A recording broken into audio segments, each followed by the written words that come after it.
시청자 여러분 안녕하십니까? 뉴스나우 시작합니다. 트럼프 미국 대통령이 파병 요청을 거부한 유럽 동맹국들을 향해서 어리석은 실수라고 강하게 비판했습니다.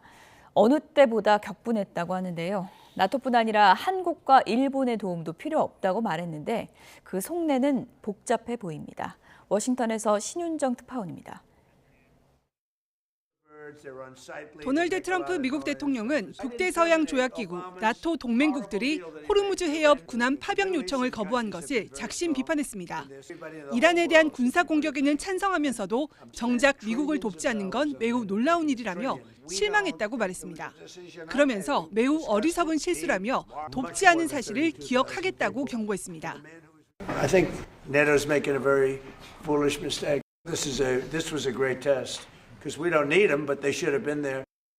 SNS에서는 이란에 대한 군사작전이 큰 성공을 거뒀다면서 더 이상 나토의 지원이 필요하지 않다며 일본과 호주, 한국도 마찬가지라고 썼습니다. 그러면서 미국이 필요할 때 그들은 아무것도 하지 않을 걸로 생각해 왔기 때문에 놀랍지도 않다고 덧붙였습니다. 선뜻 지원 요구에 응하지 않는 동맹국의 불편하고 혼란스러운 심기를 잇따라 표출한 겁니다.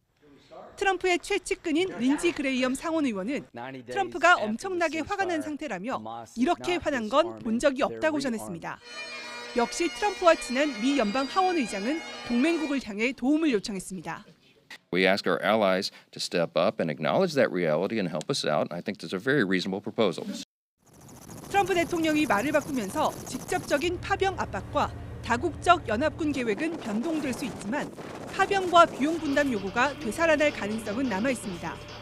트럼프 대통령은 이란전 종전 시점과 관련해 아직 철수할 준비는 되지 않았다면서도 호르무즈 해협 봉쇄가 풀리는데 그리 오래 걸리지 않을 것이라고 말했습니다. 트럼프 대통령은 이란이 현재 피해를 복구하는 데 10년이 걸리겠지만 더 영구적인 타격을 원한다고 말해 핵시설 무력화 등을 위한 추가 공격 의지를 분명히 했습니다. 워싱턴에서 YTN 신윤정입니다. 이렇게 트럼프 대통령이 일본의 도움도 필요 없다고 했지만 트럼프 대통령과 당장 대면을 해야 하는 다카이치 사나의 일본 총리의 속내는 복잡해 보입니다. 다카이치 총리는 현지 시간으로 19일 미국에서 열릴 미일 정상회담 참석을 위해서 오늘 밤에 일본에서 떠날 예정입니다. 일본은 이번 미일 정상회담에서 중동 문제가 핵심 의제가 될 것으로 보고 대응책을 준비하고 있는 것으로 알려졌습니다. 요미우리 신문은 다카이치 총리가 딜레마에 빠졌다며 미국의 군사작전에 휘말릴 위험을 피하면서도 미일 결속을 과시하기 위해서는 일정한 공헌이 불가피하다고 평가했습니다. 일본 정부 내에서는 이번 미일 정상회담과 관련해서 최악의 타이밍이지만 피할 수 없다는 목소리가 나온다고 아사히 신문이 보도했습니다. 네, 일본 정부가 당장 호르무즈 해협에 자위대를 보낼 수 있는지 검토 작업에 들어갔다는 현지 언론 보도가 나왔습니다. 트럼프 대통령이 군함 파견과는 별개로 일본의 해상 TF 연합의 지지를 요청했다는 보도도 나왔습니다. 도쿄 이승배 특파원입니다. 일본 정부가 호르무즈에 자위대를 파견하는 것을 신중하게 검토하고 있다. 진보 성향 언론인 아사히 신문이 정부 관계자 말을 인용해 이렇게 보도했습니다. 현재 미국 등 관계국과 밀접하게 협력하고 있으며 전투 종료 이후까지 포함해 파견 여부를 검토하고 있다고 밝혔습니다. 그러면서 다카이치 총리가 트럼프 미국 대통령과 정상회담을 하기 전에 일정한 방향성을 정하려는 것으로 보인다고 평가했습니다. 보도 내용과 달리 일본 정부의 공식 답변은 여전히 검토 중입니다. 法的に可能な範囲で何ができるかということを精力的に政府内で検討をしております。で、ことによっては国会の承認が必要なミッションもあるわけでございますけれども。 미국이 군함 파견과 별개로 일본의 해상 TF 연합 지지를 요청했다는 보도도 나왔습니다. 지난 15일 고이즈미 일본 방위상과 헤그세스 미 국방장관이 전화 회담을 했을 때 이런 요청을 했다는 것입니다. 해상 TF는 미국과 이스라엘이 이란을 대상으로 하는 작전과 별개로 만드는 조직인데 고이즈미 방위상은 일단 답변을 보류했다고 요미우리는 밝혔습니다.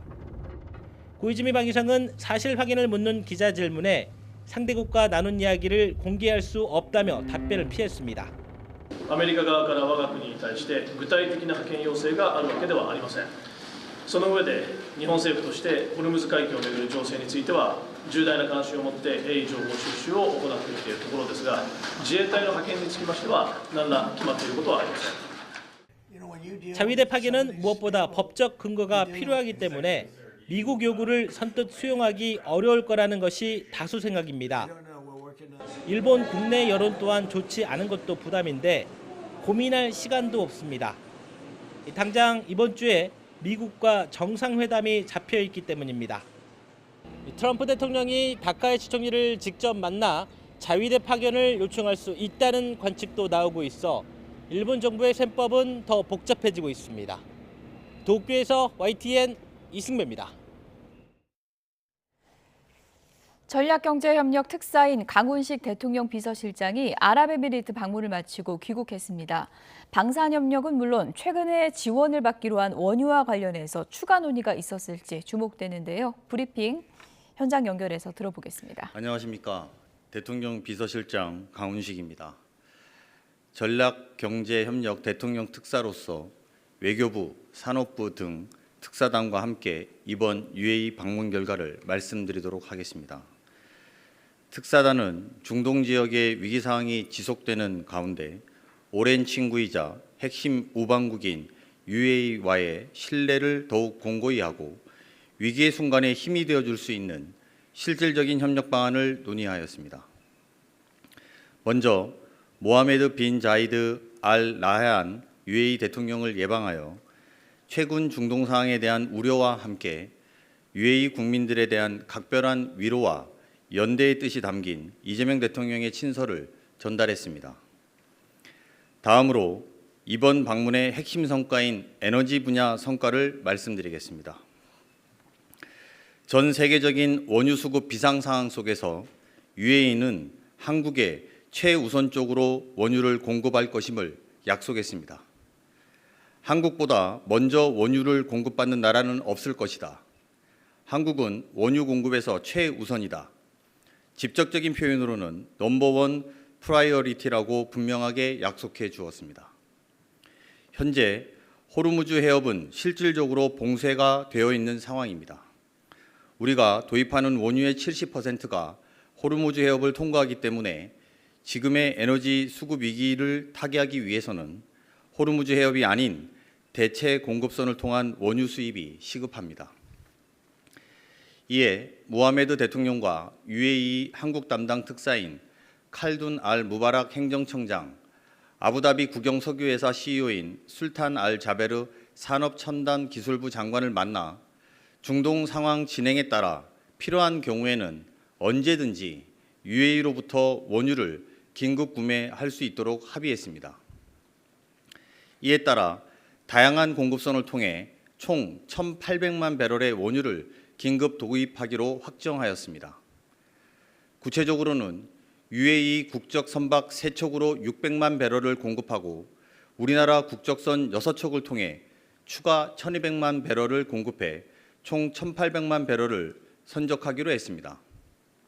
추가로 나프타를 적재한 선박 한 척은 현재 한국으로 향하고 있습니다. 지난번 공급받은 600만 배럴까지 고려한다면 우리나라는 UAE로부터 총 2,400만 배럴을 긴급 도입하게 된 것입니다. 이번 에너지 분야 합의는 석유 수급 위기 상황을 안정화하는 데 크게 기여할 것으로 기대됩니다.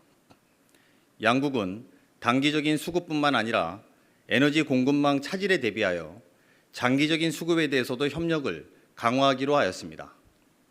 이를 위해 양국 간 원유 수급, 대체 공급 경로 모색 등의 내용이 담긴 원유 공급망 협력 MOU 체결에 합의하였고 조만간 체결할 예정입니다.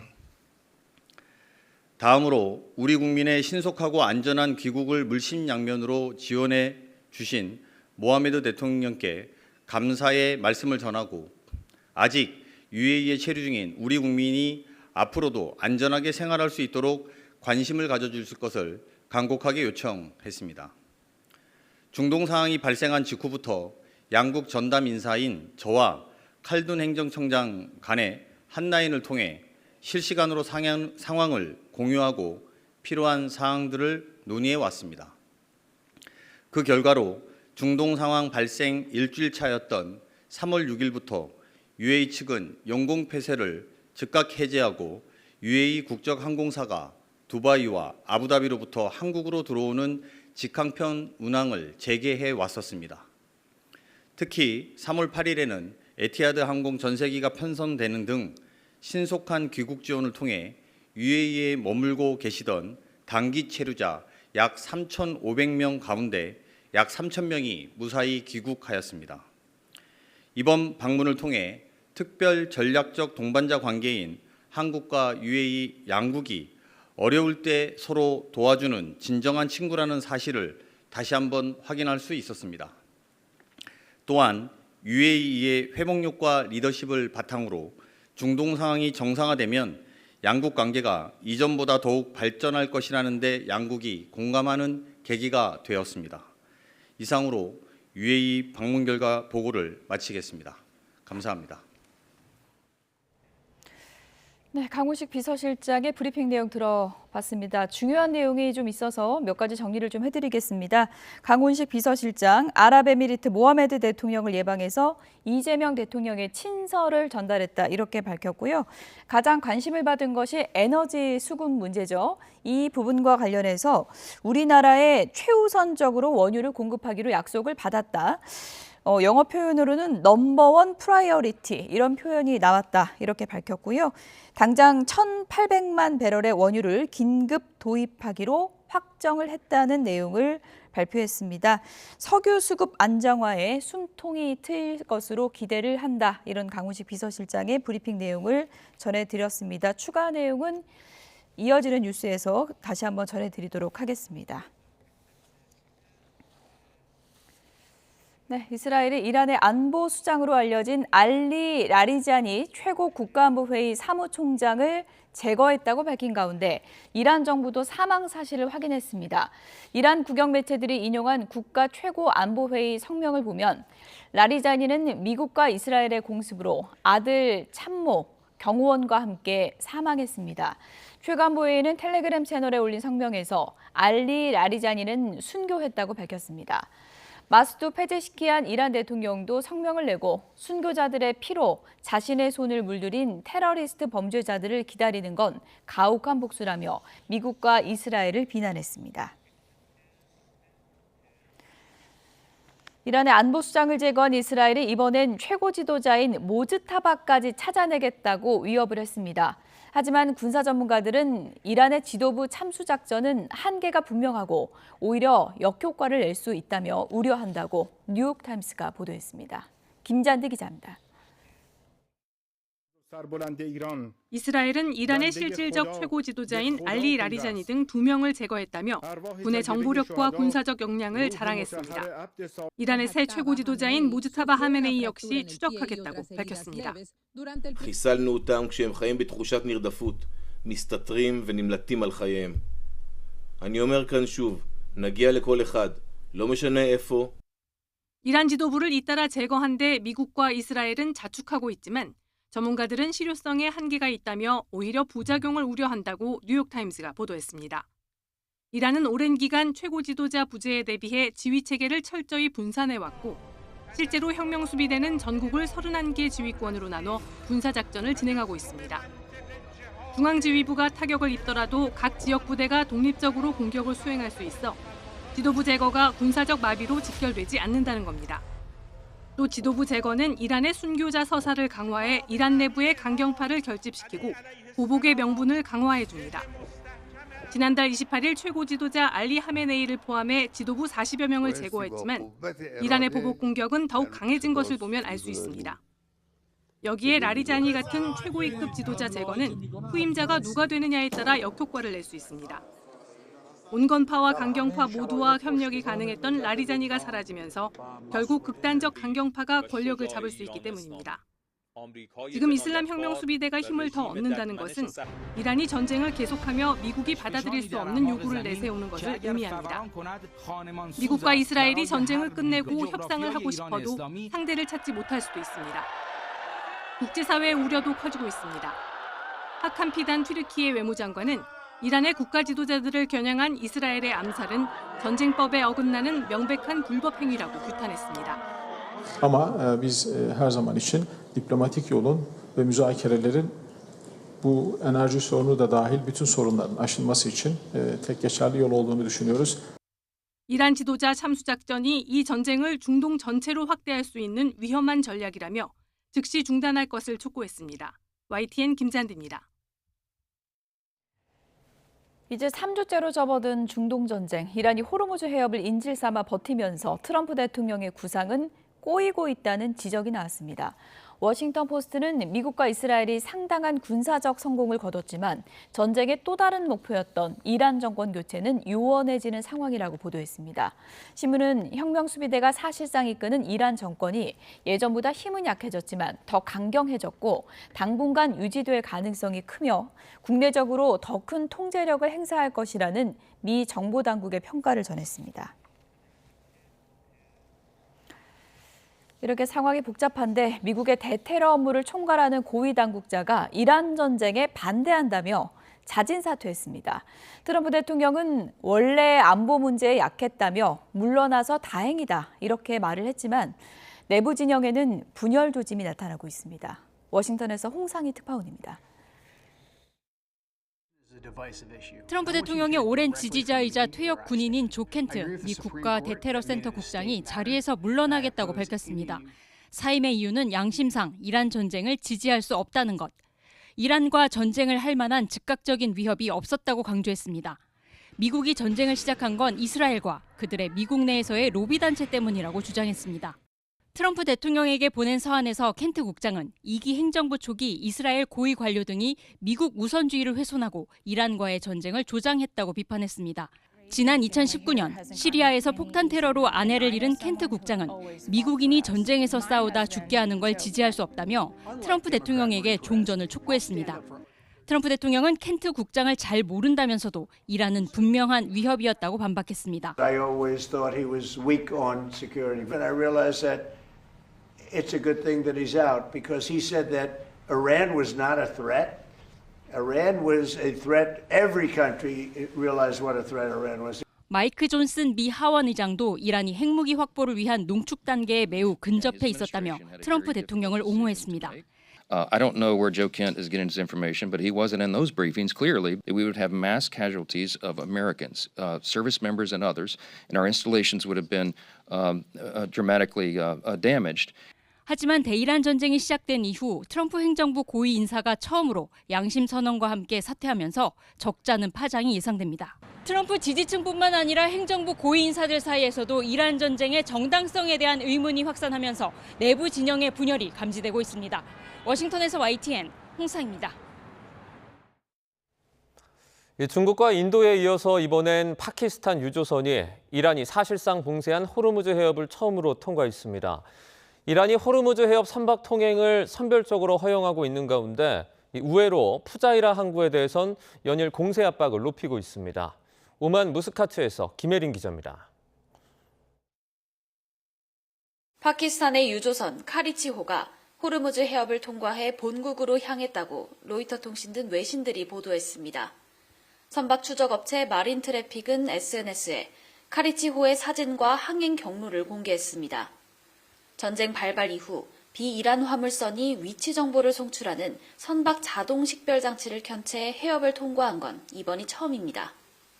앞서 중국에 이어 인도 국영해운공사 소속 LPG 운반선 두 척도 호르무즈 해협을 지나 목적지에 도착했다고 인도 당국이 밝혔습니다.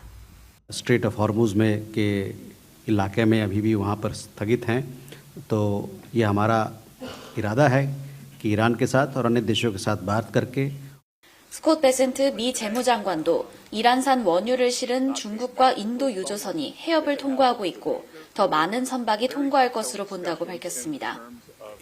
이란은 그동안 미국과 동맹국들을 제외한 제3국 선박에 대해선 안전한 항행을 보장한다는 뜻을 밝혀왔습니다. 이 때문에 이란이 호르무즈 해협 선별 통제 전략을 본격화하고 있다는 분석이 나옵니다. 상황이 이렇다 보니 안전한 통행권을 보장받기 위해 일부 유럽 국가들도 이란과 개별 협상에 나선 것으로 전해졌습니다.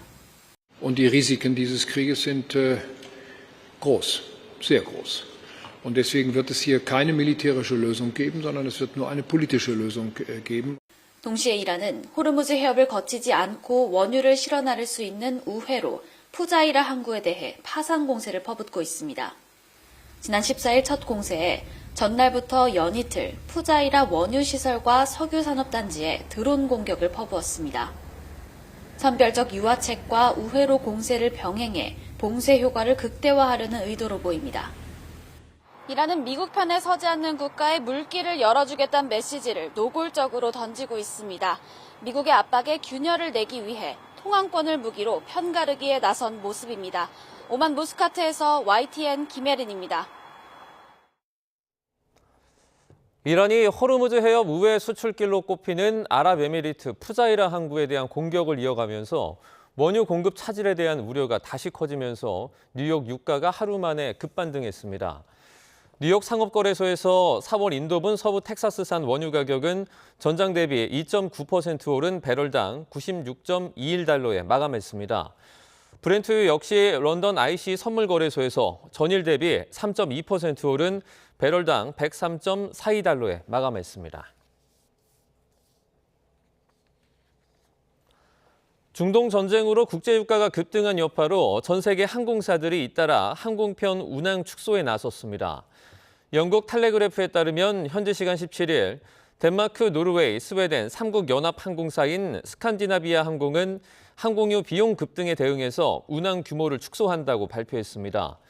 중동 현 상황과 글로벌 연료 가격의 급격한 상승을 고려해서 단기적인 운항 취소를 제한적으로 시행한다고 SAS 측은 설명했습니다.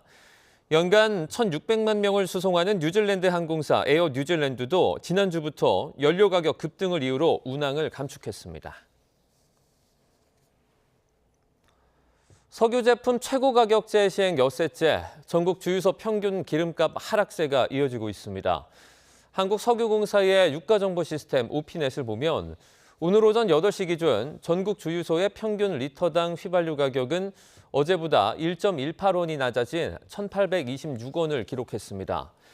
전국 기준 경유 가격도 1.65원이 하락한 1,823원으로 나타났습니다. 정부가 중동 사태 이후에 조선업계에서 사용할 에틸렌 수급 차질 우려를 해소했다고 밝혔습니다. 산업통상부는 최근 선박용 강제 절단에 사용하는 에틸렌 수급에 차질 발생이 우려돼 조선화학업계와 소통해 단기 생산 차질 문제를 해소했다고 전했습니다. 산업부는 지난 13일 각 조선업체별 에틸렌 단기 필요 물량을 점검한 뒤 석유화학업계와 논의해서 공급 방안을 마련했습니다. 또 이후에 나프타 수급 안정화를 위해 대체 수입선 확보를 지원하고 나프타 수출 제한 조치도 추진할 방침입니다. 중동 정세 불안감이 여전한 상황에서도 코스피가 5,800선을 탈환했습니다. 이 반도체 투톱 삼성전자와 SK하이닉스가 강세를 보이고 있는데요. 취재기자 연결해서 금융시장 상황 좀 더 알아보도록 하겠습니다. 차유정 기자, 이 코스피가 사흘 연속 상승세를 보이고 있죠? 네, 맞습니다. 코스피는 사흘 연속 상승 출발했습니다. 오늘은 전장보다 2.24% 오른 5,767로 거래를 시작했습니다. 이후 계속 상승폭을 키워 5,800선을 탈환했고 현재는 5,800선 중반에서 오르내리고 있습니다. 지금 코스피 상승은 반도체 덕분입니다.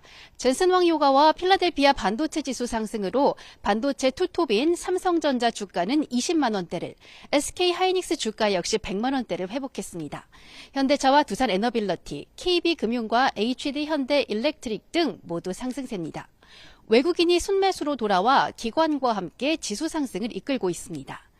연이틀 하락했던 코스닥도 개인과 외국인의 순매수로 상승 출발했습니다. 코스닥은 1.7% 오른 1,156으로 출발해 1%대 상승세를 유지하고 있습니다. 1조 3천억 원 규모의 특별 배당을 약속한 삼성전자 주주총회와 이재명 대통령의 자본시장 간담회도 오늘 예정돼 있는데 이에 대한 시장의 기대감도 주가 상승에 반영되어 있는 것으로 보입니다. 원달러 환율은 현재 어떻습니까? 네, 지금 현재 1,480원대 중반에서 오르내리고 있습니다. 이 서울 외환시장에서 원달러 환율은 어제 주간 거래 종가보다 6.6원 내린 1,487원으로 출발했습니다. 1,490원대에서 80원대로 환율이 조금이나마 내려오면서 외환시장엔 약간의 안도감이 찾아왔습니다. 국제 유가는 여전히 불안한 변수입니다.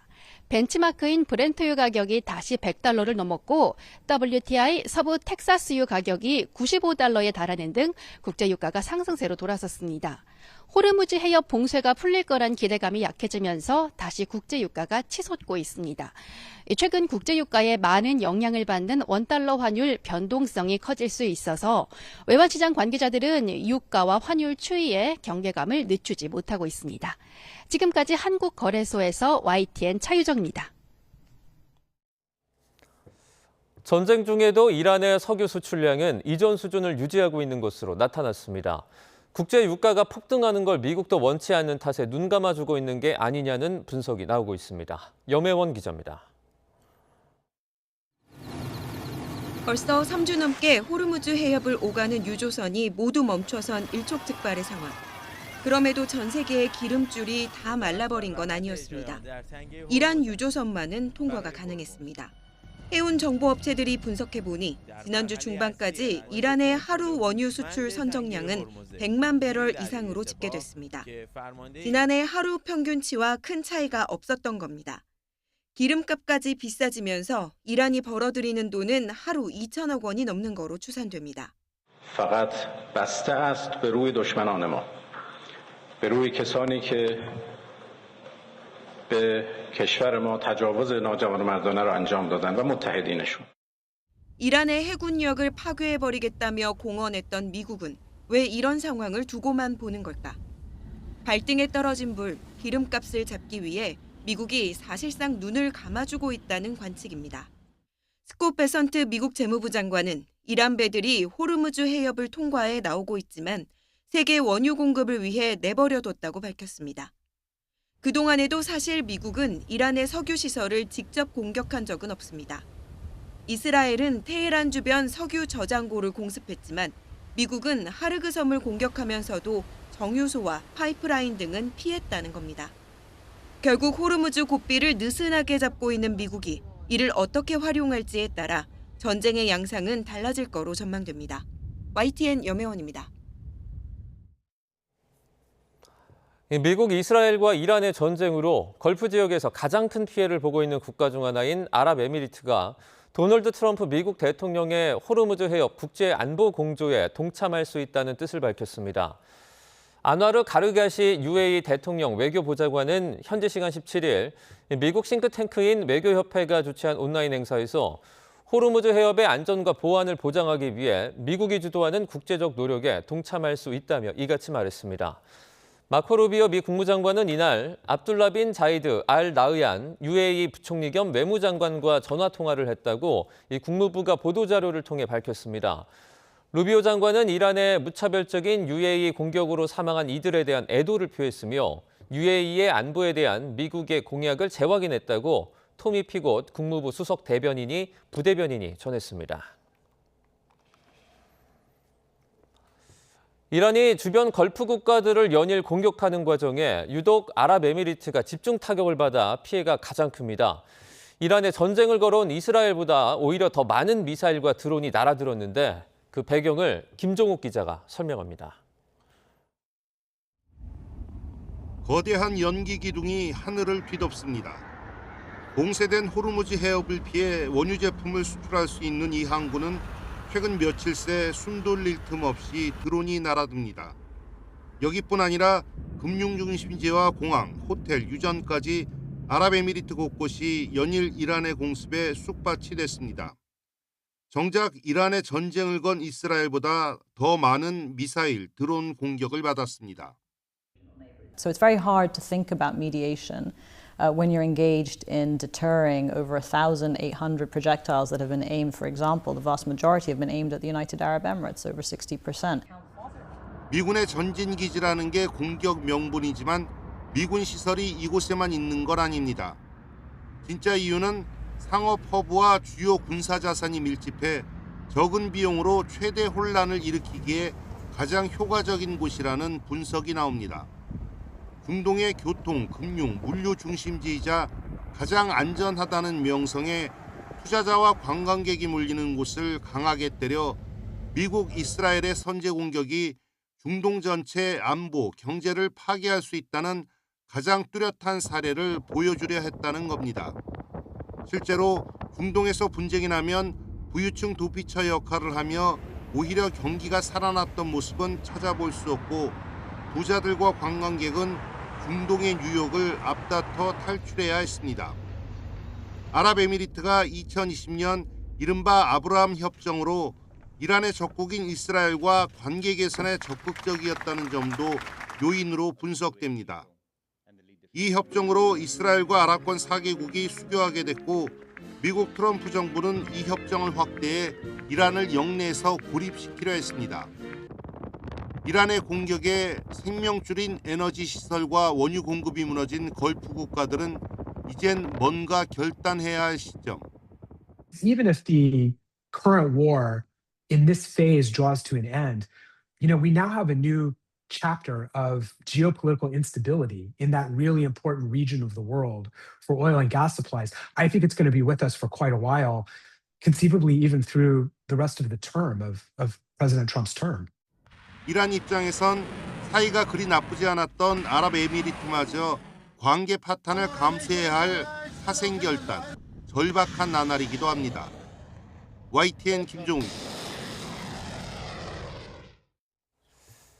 미국이 이란의 자폭 드론인 샤헤드를 역설계해서 만든 공격용 드론을 양산할 계획이라고 미국 언론들이 보도했습니다.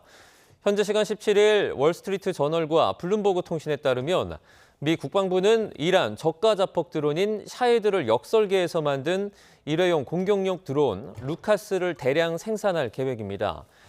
미 국방부의 에밀 마이클 연구공학 담당 차관은 이날 워싱턴 DC에서 열린 방산 컨퍼런스에서 핵심 구상은 이 드론을 미국 내에서 대량 생산하고 필요할 때 생산을 급격히 늘릴 수 있는 능력을 갖추는 것이라고 말했습니다.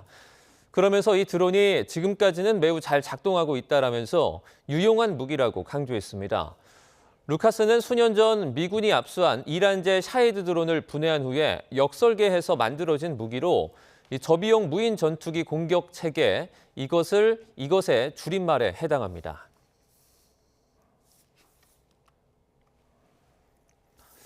오는 6월 북중미 월드컵 출전을 고심하고 있는 이란이 미국이 아닌 멕시코에서 경기를 치르길 원한다고 요청했습니다. 멕시코는 긍정적으로 답했지만 국제축구연맹 피파가 난색을 보여 실현 가능성은 낮아 보입니다. 정유신 기자입니다. 북중미 월드컵 불참을 시사했던 이란 축구협회가 대안을 제시했습니다. 공동 개최국 가운데 하나인 멕시코로 조별리그 장소를 옮겨달라고 피파에 공식 요청한 겁니다. 이란은 벨기에와 이집트, 뉴질랜드와 함께 G조에 속해 조별리그 3경기를 모두 미국에서 치러야 합니다. 이란 축구협회장은 미국이 이란 대표팀 안전을 보장할 수 없다고 명시한 이상 절대 미국으로 가지 않을 것이라며 이같이 밝혔습니다. 지난주 도널드 트럼프 미국 대통령은 이란 대표팀의 생명과 안전을 위해 출전이 부적절하다며 부정적인 반응을 보였습니다. فوتبالیستای ایرانی هشدار داده بشه این نشون میده که ظاهراً میزبان از ظرفیت و امکان تأمین امنیت برای 이란의 피파 랭킹은 우리보다 2계단 높은 22로 국민의 축구 열정이 강해 기권은 정권에 대한 불만으로 이어질 수 있습니다. 이란의 제안에 대해 셰인바움 멕시코 대통령은 긍정적으로 답했습니다. Con la FIFA. Si es factible, porque iban a ir a Estados Unidos, si pueden realizar el torneo aquí en México. Se está viendo y en su momento lo informaríamos. 하지만 이란이 멕시코에서 경기를 치를 가능성은 크지 않아 보입니다. 오는 6월 개막까지 채 3개월도 남지 않아 경기 일정 조정이 쉽지 않습니다. 무엇보다 이란의 상대국들이 멕시코 경기 일정에 동의할지도 문제입니다. 이 때문에 피파 대변인은 지난해 12월 발표된 경기 일정에 따라 경기를 치르기를 기대한다며 사실상 거부 의사를 밝혔습니다. 결국 이란이 불참할 경우 예선에서 탈락한 아시아 국가들 가운데 어떤 나라로 대체할지도 관심이 쏠립니다. YTN 정윤입니다.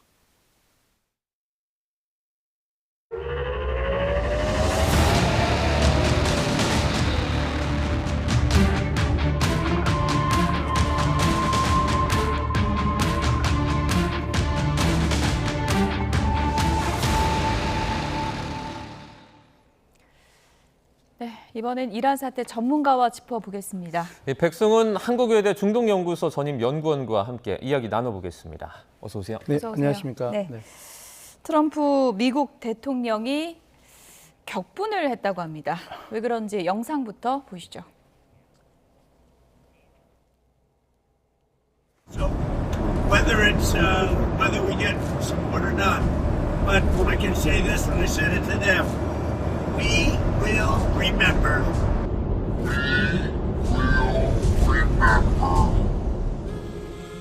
나토 동맹국들이 호르무즈 해협 군함 파병 요청을 거부한 것을 작심 비판했습니다. I think NATO's making a very foolish mistake. This was a great test because we don't need them, but they should have been there. 린지 그레이엄 상원 의원은 트럼프가 엄청나게 화가 난 상태라며 이렇게 화난 건 본 적이 없다고 전했습니다.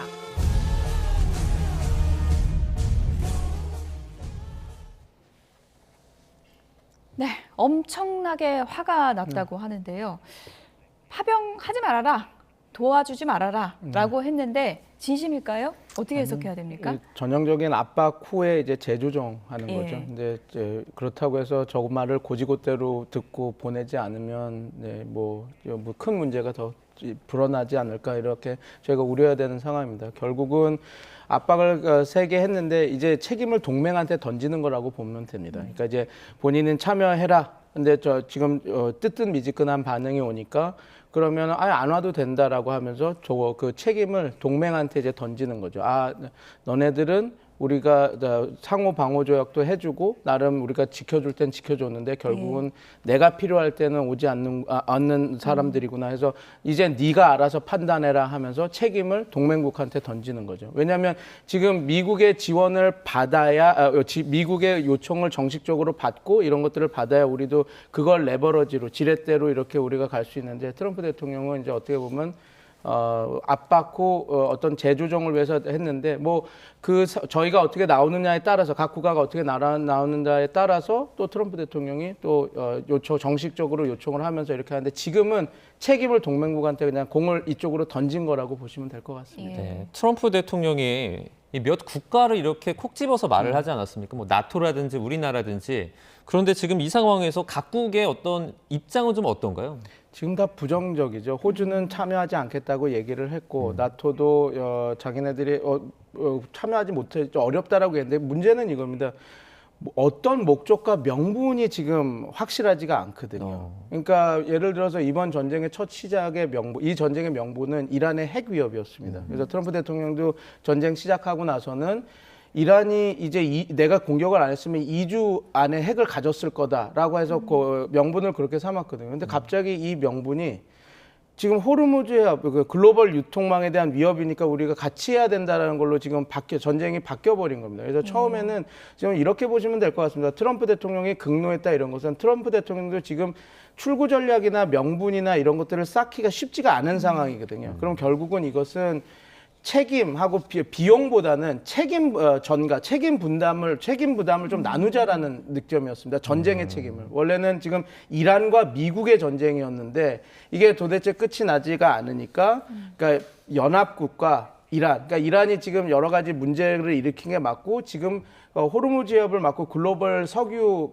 시장을 이렇게 압박을 하고 피해를 주는 게 맞지 않냐. 그러니까 우리가 다 같이 이렇게 참여를 해서 이 전쟁을 같이 수행하자. 어떻게 보면 그런 식의 물타기라고도 볼 수 있죠. 이게 변화. 근데 이게 특유의 미국 입장에서 전장이 확대가 안 될 때 그리고 자기네들이 원하는 대로 끌려가지가 않을 때 쓰는 전략 중 하나입니다. 그러니까 2003년도에도 처음 아프가니스탄 전쟁을 시작했을 때는 테러와의 전쟁으로 시작했다가 좀 늘어날 때는 대량 살상 무기가 있어서 우리가 해야 된다 해서 이라크까지 갔다가 그 다음에는 대량 살상 무기도 없고 명분이 없어서 지금 어떻게 해야 되지 하고 2년 3년 끌려갈 때 그때 바꿨던 게 민주주의 확산이라는 거였거든요. 이 모든 문제가 테러리즘과 이런 여러 가지 문제가 민주주의가 잘 확산이 안 돼 있기 때문에 우리가 해야 된다. 그러면서 뭐 소위 말해서 확대돼 중동 구상, 그래서 중동이라고 하는 지역을 넓히고 그 민주주의 확산을 얘기하면서 다 많은 국가들이 참여할 수 있게 명분을 이렇게 했는데 이번에도 그런 거라고 보시면 될 것 같습니다.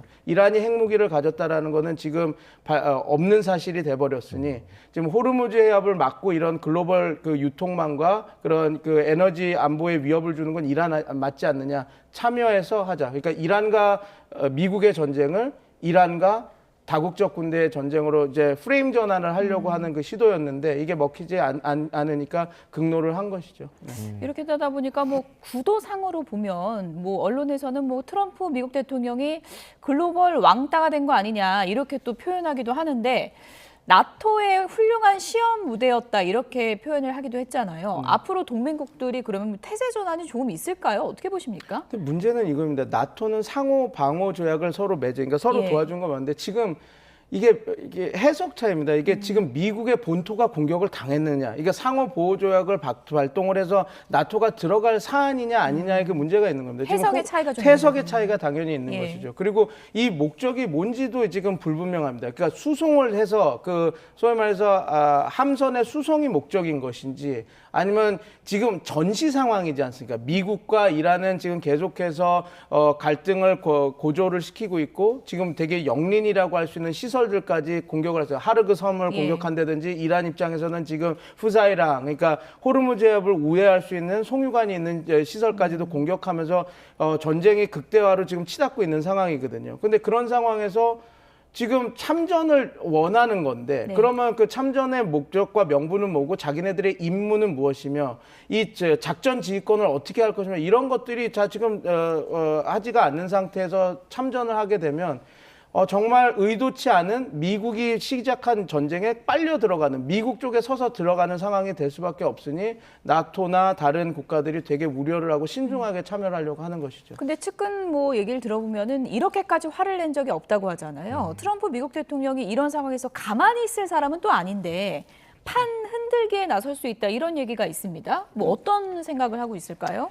지금 아마 이렇게 된다고 한다면 아마 그 공격의 공세가 제가 제일 걱정한 것은 이번에 하르그 섬을 공격한 것도 정통적인 문법에서는 할 수 없는 일이었거든요. 그러니까 제가 이번 트럼프 대통령의 행정부를 이제 좀 지나고 나서 더 분석을 해봐야 되겠지만 제가 좀 특이한 상황은 1기 때만 하더라도 존 볼튼이라든지 맥마스터라든지 아니면 그 매티스 장군이라든지 그 보수 계열의 그 정통성을 갖고 있는 군인사들이긴 하지만 그리고 안보 보좌관이긴 하지만 정통성이 있는 사람들이었습니다. 이분들이 만약에 있었으면 충분히 레드라인, 그러니까 레드팀 작동을 해서 하르그 섬 공격 같은 거는 못하게 막았을 겁니다. 왜냐하면 이번 공격도 벤스 부통령은 반대했다라고 그러거든요. 하르그. 그리고 하르그 섬 관련한 거는 이미 이제 이 전략적 요충지를 미국이 몰랐었던 게 아니라 미국이 1960년도에 지어준 시설입니다. 그러니까 다 알고 있었는데 왜 거기를 하지 않았냐. 이게 어떻게 보면 그 이란 정부에는 영린이 되는 시설이거든요. 근데 이 시설까지 트럼프 대통령은 공격을 했습니다. 근데 그렇다고 하면 지금 현 체제에서는 과연 레드 팀들이 있나? 이거 안 된다. 그러니까 예스맨들만 지금 깔려 있는 게 아닌가라는 우려가 들거든요. 그러면 이제 이렇게 볼 수가 있는 거죠. 과연 그 판 흔들기, 제가 걱정하는 부분은 정말 우리가 우려하는 영린들까지 건드리는, 그러니까 정유시설도 공격하고 좀 더 극단으로 가는 그런 뭐라 그럴까 그런 정책들이 나오지 않을까, 그런 전략들이 나오지 않을까, 그 부분이 좀 우려스럽습니다. 그 판 흔들기에서 좀 정말 통제가 안 되는 부분까지 이렇게 확전되지 않을까, 그 부분을 가장 우려스럽게 지금 보고 있습니다. 네, 이제 현지 시간 19일로 미일 정상회담이 예정이 돼 있습니다. 그 외신 보도를 좀 보면 일본이 뭐 자유대 검토 착수를 뭐 검토하고 있다 이런 식의 어떤 기사도 나왔고요. 또는 그 과거에 아베 총리 때 했었던 그러니까 조사나 어떤 연구 목적으로 자위대를 파견하는 그런 어떤 형태를 띌 수도 있다라는 얘기가 나오고 있는데 자위대 파견 가능성은 어떻게 보세요? 아마 그 가장 지금 뭐라 그럴까 상황이 안 좋게 놓은 게 일본일 겁니다. 정상회담은 이미 이전에 이렇게 됐는데 이 상황에서 하니까 원래는 여러 가지 핑계를 내서 피해야 되는데 만나야 되는 일본에서도 뭐 최악의 타이밍이다 이렇게 얘기한다 그래요. 맞습니다. 최악의 타이밍에 이렇게 맞닥뜨리게 됐죠. 그래서 말씀하신 대로 아마 안 보내기는 쉽지는 않을 겁니다. 근데 지금 미국이 요청을 하는 사항이 아주 디테일, 상세적이었거든요. 일본이 어떻게 보면 일본 자위대가 갖고 있는 능력 중에 지금 미국이 원하는 거는 기뢰 제거, 그러니까 소해 능력입니다. 소해 전력이 이렇게 같이 와서 어떻게 보면 지금 기뢰가 깔렸는지 안 깔렸는지는 모르지만 일본의 그 소해 능력이 되는, 그러니까 기뢰를 제거하는 전력들이 와주면 어찌됐건 어떤 시장에 시그널을 줄 수 있냐면 기뢰가 깔리더라도 우리는 이 충분한 전력으로 할 수 있다라고 해서 시장 안정화할 수가 있거든요. 근데 문제는 이겁니다. 지금 미국의 그 소해함들이 지금 필리핀에, 싱가포르 이쪽에 정박해 있다 그러거든요. 그러면 결국은 이 소해함들은 가장 위험한 임무를 하는 겁니다. 왜냐하면 기뢰 제거라고 하는 것이 언제 터질지도 모르고 기뢰 제거하는 순간은 무방비 상태가 되는 거. 그러면 소위 말해서 그 이란이 공격하기 좋은 이지 타겟이 되는 겁니다. 그건 이제 지금 기뢰가 깔렸든 안 깔렸든. 근데 그렇게 된다면 일본은 자위대는 가장 위험한 임무를 자기가 받아야 되고 지금 이걸 해야 되는 상황인데 그거는 막으려고 하겠죠. 그래서 앵커님 말씀하신 대로 지금 후방을 하겠다. 근데 조사 차원에서 들어가는 건 쉽지 않을 거고요. 나름 어떤 역할을 뭐 이야기를 할 텐데 지금 일본 입장에서는 일본 언론에서 말하는 것처럼 정말 최악의 타이밍에 그것도 트럼프 대통령이 공식적인 청구서는 하지 않지만 이미 언론을 통해서 우리는 소해 전력이 필요하다. 소해 능력이 이미 던진 상태라서 이 협상에서 아마 트럼프 대통령은 그 얘기를 또 꺼낼 것이고 일본은 일본 측 최선의 방어를 해서 뭐 그것은 좀 힘들다. 어떻게 이렇게 만들어 가야 되는데 아마 창과 방패의 대결이 벌어지지 않을까 저는 그렇게 생각합니다. 왜 하필 이 날짜 보내긴 해야 될 겁니다. 네. 왜 하필 이 날짜를 잡았을까 지금 후회를 하고 있을 것 같은데 어쨌든 다카이치 총리가 오늘 이제 미국으로 간다 그래요. 오늘 밤에 미국으로 가는데 속내가 상당히 좀 복잡할 것 같고 원래 이렇게 대면을 해갖고 노를 하기는 더 어려운 거잖아요. 쉽지가 않죠. 쉽지가 않죠. 네, 그리고 트럼프 대통령은 아마 또 완벽하게 협상이 안 되고 애매모호하게 얘기를 하더라도 기자회견 때 적극적으로 후원해주기로 했다. 뭐 뭔가 그런 식으로 얘기할 수도 있는 것들을 많이 보여줬기 때문에 아마 다카이치 총리님이 비행기에서 아마 못 주무시고 가지 않을까 저는 그렇게 생각합니다. 일본이 어느 정도 도움을 주겠다라는 답변이 나오면 우리 측도 좀 곤란해지는 거 아닙니까? 당연히 그렇죠. 근데 이제 아마 우리 측도 마냥 이걸 거부하기는 쉽지는 않을 겁니다. 그러니까 뭐 노무현 대통령 때도 어떻게 보면 자기 지지 세력이 떨어져 나가는 상황에서도 파견을 하지 않았습니까? 그래서 일본이 저렇게 어느 수준까지 될지는 우리가 좀 지켜봐야 되겠지만 파병을 하게 되고 그런 상황이 벌어지고 또 미국 측에서 저희에게 공식적인 요청이 들어온다고 한다면 우리도 파병을 마냥 거부하기는 쉽지 않은 상황이 될 것 같습니다. 안규배 국방부 장관은 뭐 공식적인 요청은 없었다고 말은 했지만 뭐 향후에 어쨌든 우리가 대응책을 좀 마련해야 되잖아요. 좀 이렇게 돌파구가 있을까요? 돌파구는 어찌됐건 지금 뭐 의회 승인을 받아야 된다라고 얘기를, 왜냐면 과거에 그 2020년 그 청해부대가 갔을 때는 그게 우리가 아덴만에 그 군사작전을 하기 위해 나갔던 부대가 작전 이수 지역을 넓혀서 그때 당시 2020년 까셈 술레이마니가 암살당하고 위협하는 상황이 있을 때 우리가 우리 상선 보호 목적으로 작전 지역을 넓힌 거거든요. 근데 그때 당시는 이러한 전쟁 상황은 아니었습니다. 그래서 지금은 뭐 우리가 뭐 언론에서도 몇 번 보도됐지만 모기함대 전술, 그러니까 일하는 소형 고속정, 그 다음에 기뢰, 그 다음에 여러 가지 그 드론 이런 걸로 자폭 드론을 해서 공격을 할 능력은 충분히 갖춘 상태고 지금 계속해서 확전 그리고 지금 서로 이제 억지력과 협상력을 높이기 위한 그 고조가 되고 있는 전장터에 우리 군을 보내는 것이거든요. 그래서 당시 우리가 2020년대 청해 부대를 이수 지역을 확대하는 것은 의회 승인이 필요 없었다라고는 해석도 할 수 있었지만 지금 상황은 전쟁터에 우리 군을 파견하는 것이기 때문에 아마 이제 우리가 할 수 있는 것은 의회 승인을 받아야 되니까 조금 기다려야 된다는 시간 끄기 전략을 할 수는 있을 것 같습니다. 그러나 이제 또 그런 것이 또 트럼프 대통령 입장에서는 또 그걸 어떻게 받아들일지는 또 다른 층위의 문제이기 때문에 근데 뭐 말씀하신다면 우리가 지연 전략을 쓸 수 있는 장치들은 우리가 갖고 있다. 근데 그걸 마냥 사용할 수는 없고 미국의 요청이나 이런 거 일본이 어떻게 하는지 봐서는 우리가 또 우리 국익을 극대화하기 위해서는 그게 리스크가 크지 않다면 즉각적으로 보내는 게 향후 우리의 뭐 관세 협상이나 이런 부분에서도 이게 연동이 될 게 자명하기 때문에 그런 것들을 정무적인 판단, 종합적인 판단을 해야 될 것으로 봅니다. 이란 전쟁이 이제 3주째로 접어들었는데 앞서도 말씀해 주신 것처럼 트럼프 행정부의 지금 내부도 상당히 좀 복잡하게 돌아가고 있습니다. 영상 보시죠. 트럼프 대통령의 오랜 지지자이자 퇴역 군인인 조 켄트 미 국가 대테러 센터 국장이 자리에서 물러나겠다고 밝혔습니다. I always thought he was weak on security, but I realized that it's a good thing that he's out because he said that Iran was not a threat. Iran was a threat. 미국이 전쟁을 시작한 건 이스라엘과 그들의 미국 내에서의 로비 단체 때문이라고 주장했습니다.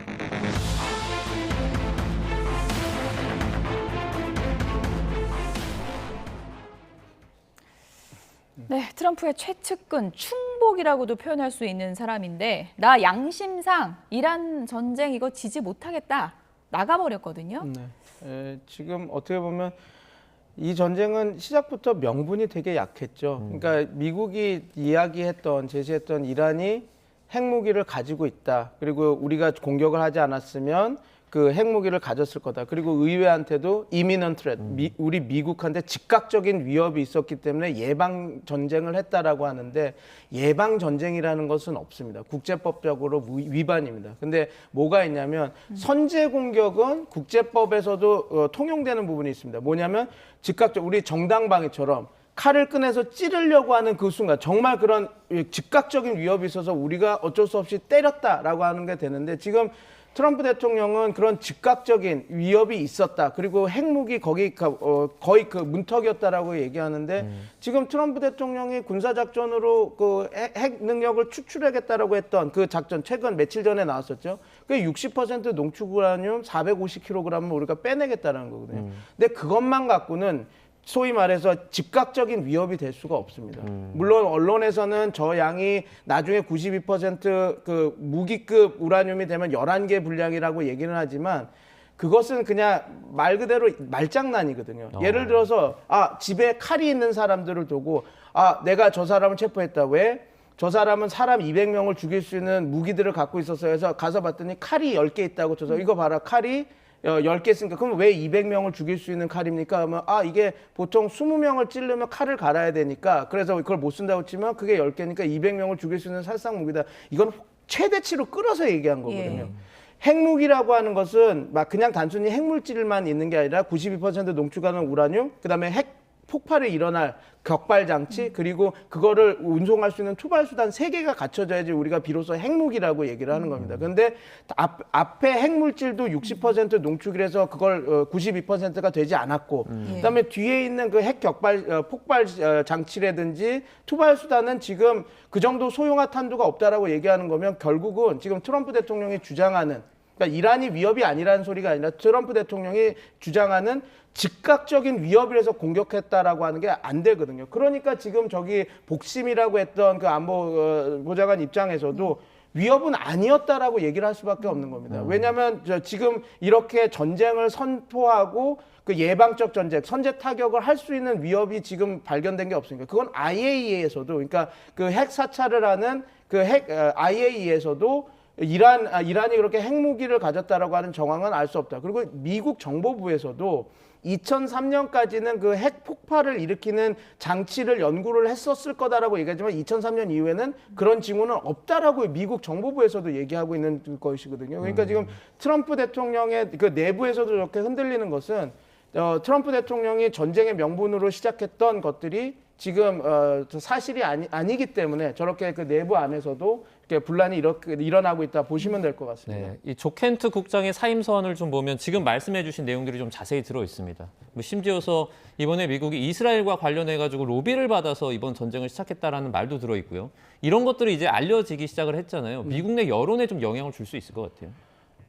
성과가 어떻게 되느냐에 따라 달린 것 같습니다. 그러니까 이번 전쟁이 나름대로 성과물을 이렇게 만들어 갈 수 있으면 이것들이 덮일 수 있는 부분도 있는데 지금 저는 근데 그 임계점을 왔다고 봅니다. 아무리 성과를 내도 지금 앵커님이 말씀해 주신 대로 이런 그 내부 분열 그리고 거기에서 이제 여러 가지 정보들이 흘러나오기 시작하면 트럼프 대통령 입장에서는 쉽지 않은 상황이 될 텐데 그럼에도 불구하고 만약에 트럼프 대통령이 이것을 반전을 꾀하려면 자기네들이 선언할 수 있는 저 성과물들이 나와야 되겠죠. 그래서 저는 이번 전쟁이 여태까지는 확전이 되지 않을 거 아마 나름 이렇게 길지 않게 해서 출구 전략에서 나올 거다 했는데 지금 두 개의 변수가 더 생긴 것 같아요. 트럼프 변수와 이스라엘 변수. 지금 이스라엘은 계속 이 전쟁을 끌고 가고 싶어서 그 최고 지도부 암살을 계속 시도하고 있어서 이 두 변수가 지금 좀 고조화되고 있어서 약간 조금 우려스럽다. 저는 전쟁이 조금 출구 전략으로 나갈 줄 알았는데 이게 조금 끌어질 수 있는 가능성이 이렇게 생기고 있구나. 그렇게 지금 보고 있습니다. 지금. 네. 이스라엘은 전쟁을 끌고 가려 한다. 이렇게 이제 표현을 해주셨는데 이스라엘이 지금 이란의 새 최고 지도자도 겨냥을 하고 있습니다. 영상 보시죠.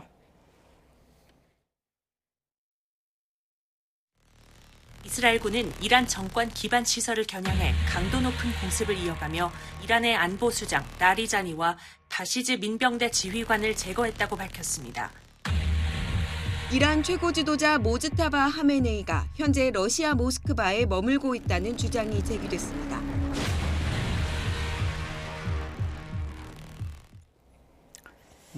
네, 이란의 안보수장을 제거하더니 이게 끝이 아니다. 모즈타바도 끝까지 추적하겠다. 이렇게 밝혔어요. 네.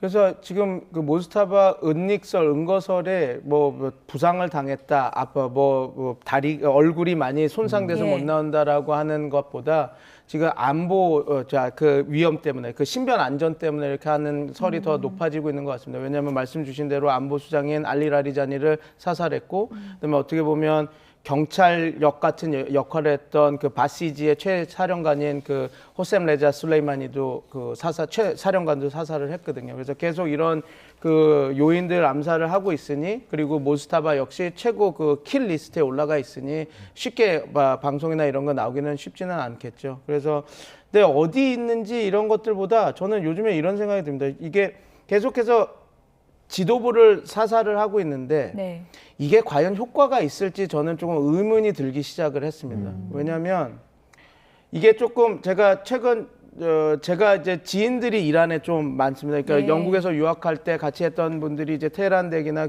좀 약간 엘리트 계층이 됐죠. 그래서 교수로 다 있는데 다 영국에서 있을 때부터 다 그 현 지도부, 카메네이 지도부를 되게 싫어했던 사람입니다. 비판적이고 했던 사람이죠. 근데 저한테 제가 조금 울컥했던 얘기를 하나 해주는데 그들이 사는 지역이 고위급 간부들이 사는 데니까 항상 타격을 당한답니다. 그러니까 자기네들은 밤이 되면 나오는데 어디로 가냐면 유적지로 간답니다. 유네스코 유적지나 그런 데. 왜냐하면 왜 그렇게 가냐면 그래도 이스라엘과 미국이 타격을 하는데 이런 유네스코는 헤리티지 사이트는 공격하지 않겠지 하는 마음으로 가면 진짜 많은 사람들이 모여 있다고 합니다. 근데 문제는 이거죠. 거기 모여 있는 사람들이 카메네이를 욕하는 것이 아니라 이런 얘기를 한답니다. 그냥 이게 그렇다고 네타냐후를 욕하는 것도 아니고 그런데 다 모여서 우리 왜 뭐 때문에 이러고 있냐라고 얘기하는 게 아니라 모여서 그 유적지에 있으면서 정권은 유한하고 내가 카메네이도 싫어하고 하지만 이 유적지는 우리가 지켜야 되겠구나라고 하는 생각이 든다는데 모여서 밤에 이렇게 있으면서 그러니까 이게 이란의 공격은 진짜로 3개월만 전만 해도 카메네이가 저 학살자 우리 국민을 죽이는 학살자 이렇게 비난을 하고 있었던 것들이 이제 이런 공격을 당하고 밤에 자기네들이 어떻게 타격을 받아서 죽을지 모르니까 유적지에 모이고 그 유적지는 어떻게 보면 페르시아 문화 이런 것들 자기네들 역사, 이란의 역사가 있는 정체성이 있는 곳이거든요. 거기 모여서 그 사람들이 그렇게 정체성을 잊고 그런 것도 아니고 저도 사회과학자니까 그런 문화적인 가치 이런 얘기를 분석에 넣기 싫어해서 절대 안 하는데 제가 통화를 하면서 좀 울컥한 부분이 있습니다. 이들이 어차피 카메네이도 유한해. 어차피 얘네들도 죽고 봐봐 죽었잖아.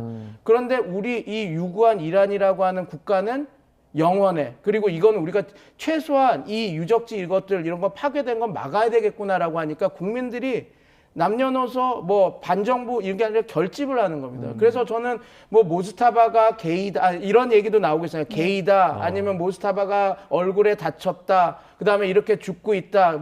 쥐처럼 숨는다. 이렇게 인지전들이 막 일어나고 있는데 과연 이란 국민들이 이제 그 리더십보다 난 이 이란을 지켜야 되겠다라고 하는 생각이 들어가는 순간 모즈타바가 죽었다 하는 것 자체가 과연 이 전쟁에 끝낼 수 있는 어떤 향방이 될 수 있을지 그거에 대해서 심각하게 저는 그렇지 않다라는 판단이 지금 들고 있어서 물론 이제 이렇게 지도부들이 많이 죽게 되면 이제 향후에 재건에서는 어떤 여러 가지 문제점들이 발견할 수 있는데 이 전쟁에서는 절대 미국이 원하는 대로 이스라엘이 원하는 대로 흘러가지는 않겠구나. 모즈타바가 살아있던 죽던 뭐 다른 리더십이 하든 그런 생각이 많이 들었습니다. 네, 그 마지막으로 짧게 좀 여쭤보면 그 아까 전에 여론 여쭤봤잖아요. 미국 내 여론. 그거 말고 어쨌든 미국이 이번 전쟁을 좀 빠르게 수습하려면 이란 내에서의 여론도 중요하다고 생각하거든요. 이게 좀 악화하고 있다 이렇게 보십니까?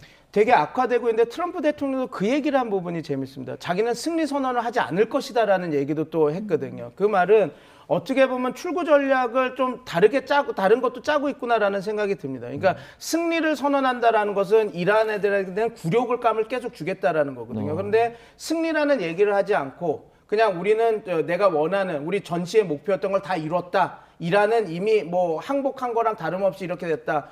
완전한 승리는 아니지만 거의 우리가 원하는 걸 다 얻었고 만약에 이란이 또 위협을 한다면 나는 다시 돌아오겠다라고 하는 식의 어떤 열린 종전을 선언을 하면 이란 입장에서는 미국이 승리라는 것을 얘기를 안 했고 그다음에 뭐 자기네들도 우린 버텼다라는 얘기를 할 수 있으니 또 양쪽의 그런 출구 전략이 만들어지는 거 아닙니까? 제가 최근에 이런 그런 수사들을 보면서 또 다른 출구 전략이 만들어질 수도 있겠구나라는 생각을 잠깐 열린 했었습니다. 결말일 수도 있겠다. 열린 결말로 서로의 승리를 이야기할 수 있는 것들을 만들어주고 출구 전략을 만드는 그런 것들이 될 수도 있겠다는 생각이 들었습니다. 말이 계속 바뀌니까 또 지켜보도록 하겠습니다. 백승훈 한국외대 중동연구소 전임 연구원이었습니다. 오늘 말씀 감사합니다. 감사합니다. 고맙습니다.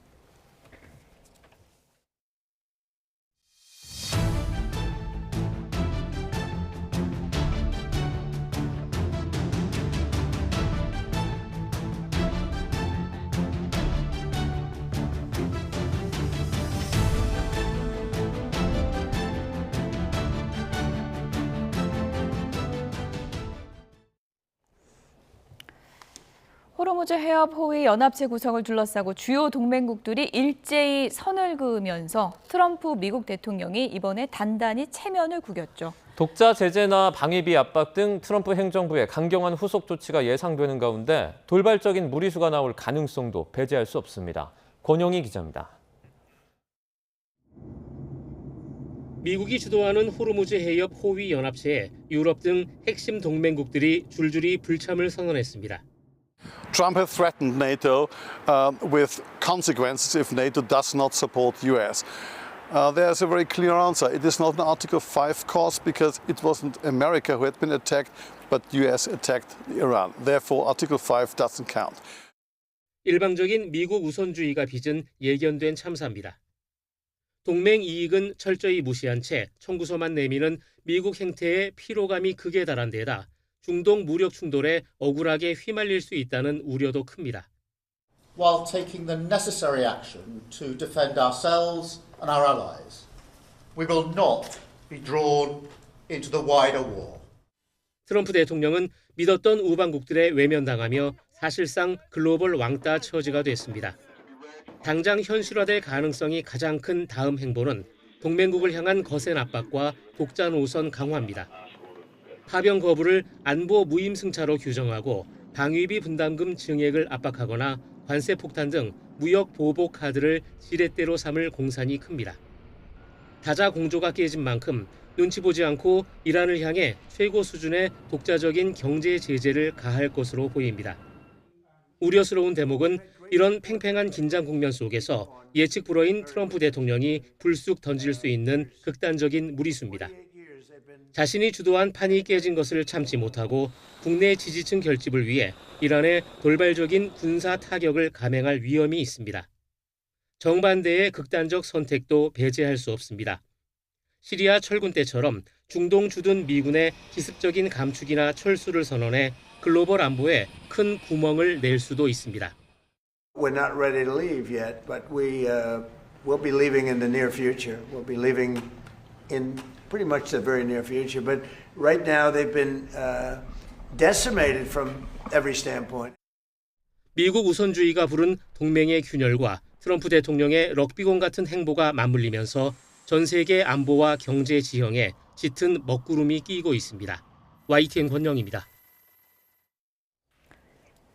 트럼프 미국 대통령의 측근인 린지 그레이엄 연방상원의원은 유럽 동맹의 파병 거부에 트럼프 대통령이 엄청나게 화가 난 상태라고 말했습니다. 그레이엄 의원은 X에 글을 올려서 유럽 동맹국이 자산 제공을 꺼리는 문제에 대해 대통령과 대화를 했다며 살면서 그가 이렇게 화가 난 것은 본 적이 없다고 밝혔습니다. 이어 자신도 대통령의 분노에 공감한다며 호르무즈 파병이 미국보다 유럽에 이익이 되는 일이라고 주장했습니다. 유럽연합 EU의 카야 칼라스 외교안보 고위 대표는 중동 전쟁 당사국 모두 체면을 살리고 이 분쟁을 끝내는 방안을 주변 나라들과 논의하고 있다고 밝혔습니다. 칼라스 대표는 현지 시간 17일 로이터 통신에 EU는 이 전쟁을 진정으로 멈추기 위해 당사자들을 모으는데 외교적으로 도울 의사가 있다며 이란과 이스라엘, 미국 모두 체면을 지키고 이 상황에서 벗어나는 방안을 제시할 수 있는지 지역 국가들과 논의해왔다고 말했습니다. 구체적으로 어떤 종전 방안을 논의하는지는 밝히지 않았습니다. 네, 중동 전쟁이 지금 3주째 이어지고 있는 가운데 아랍 지역과 이슬람권 국가 외무장관들이 대응 방안을 논의하기 위해서 모인다고 로이터 통신이 보도를 했습니다. 사우디아라비아 외무부는 이날 저녁 수도 리야드에서 지역 안보와 안정 지원 방안을 논의하기 위해서 다수 아랍과 이슬람 국가 외무장관들이 참석하는 협의 회의를 개최할 예정이라고 밝혔습니다. 호르무즈 해협을 사실상 봉쇄한 이란이 중국 위안화로 거래하는 걸 조건으로 이 8개국과 유조선 통항을 협의 중이라고 미국 CNN이 보도했습니다. 이란 소식통에 따르면 이런 조건에 응할 의사가 있는 국가들이 이란 당국과 접촉 중인 것으로 전해졌습니다. 하지만 8개국의 명단은 공개되지 않았습니다. 이 소식통은 현재 호르무즈 해협 봉쇄 조치 외에도 해상 고통을 관리할 수 있는 더 포괄적인 방안을 검토 중이라고 덧붙였습니다. 이런 사태로 유가 변동성이 커지면서 친환경차 전환율이 낮은 고속 시외버스 업체의 경영난이 가중되고 있습니다. 도심 대중교통과 달리 유가가 인상되면서 승객이 오히려 줄어서 어려움이 더 크다고 합니다. 현장에 취재기자 연결해서 자세한 소식 알아보겠습니다. 김민성 기자. 네, 전주 고속버스 터미널에 나와 있습니다. 네, 이 고속이나 시외버스 업계도 고통이 크겠군요. 네, 제가 나와 있는 이곳 전주 고속버스 터미널과 인근 시외버스 터미널의 하루 평균 이용자를 합하면 약 7,000명 정도입니다. 오가는 버스가 편수로 350여 대, 이 중 수소차나 전기차는 27대 뿐입니다. 10대 중 9대 정도가 경유차인 겁니다. 전주 지역 시내버스가 친환경차 전환을 거의 끝마친 것과는 대조적인데요. 노선버스는 장거리를 다녀야 해서 전기차나 수소차로 전환하기가 쉽지 않기 때문입니다. 그 결과 유가 인상의 직격탄을 그대로 맞고 있습니다. 이곳 전주 고속터미널의 경우 오가는 버스 한 대가 하루에 쓰는 경유는 평균 130에서 150리터 정도입니다. 한 달 평균 경유 50만 리터를 쓴다는 어느 지역 시외버스 업체는 리터당 100원만 올라도 고정 비용인 유류비가 대략 5천만 원씩 뛴다고 토로했습니다. 이란 전쟁이 시작한 지난달 말 1,600원대였던 경유 가격은 한때 1,900원대까지 치솟았습니다. 지금은 1,800원대로 주춤하지만 업계 부담은 한계치입니다. 이처럼 나가는 돈은 늘었는데 들어오는 돈은 거의 그대로입니다. 최근 YTN이 고유가 여파로 서울 지하철 이용객이 급증했다는 내용을 단독 보도해드렸는데요. 이런 지역 간 노선버스는 도심 대중교통과는 사정이 다릅니다. 취재 내용을 종합하면 3월 이후 터미널 이용객, 다시 말해 지역 간 이동 수요는 작년 같은 시기에 비해 오히려 소폭 줄어들었다고 합니다. 업계에선 유가가 인상되고 시민들의 소비 심리가 위축된 탓으로 분석하고 있습니다. 수입이 소폭 줄어든 데다 기름값 부담이 가중되는 이중고를 겪는 셈입니다. 사정이 이렇자 국토교통부는 유가 연동보조금 지급 기간을 4월 말까지 2달 연장하기로 했습니다. 지금까지 전주 고속버스터미널에서 YTN 김민성입니다. 중동 사태로 품귀 현상이 빚어지고 있는 나프타가 경제 안보 품목으로 한시적으로 지정됩니다. 구윤철 부총리 겸 재정경제부 장관은 오늘 정부 서울청사에서 주재한 비상경제장관회의 겸 공급망 안정화위원회의에서 위기 대응의 핵심은 타이밍이라며 석유 최고 가격제에 이어서 경제 안보 품목 지정 등 쓸 수 있는 정책 수단을 바로 추진하고 추경안도 조속히 마련하겠다고 언급했습니다. 나프타는 수입 물량의 54%가 호르무즈 해협을 통과하는데 경제 안보 품목으로 지정이 되면 정부로부터 공급망 관련 지원을 받을 수 있습니다. 석유 최고 가격제와 관련해서는 정유사 공급 가격이 대폭 내려간 만큼 주유소의 소비자 가격도 지체 없이 더욱 낮아져야 한다고 강조했습니다.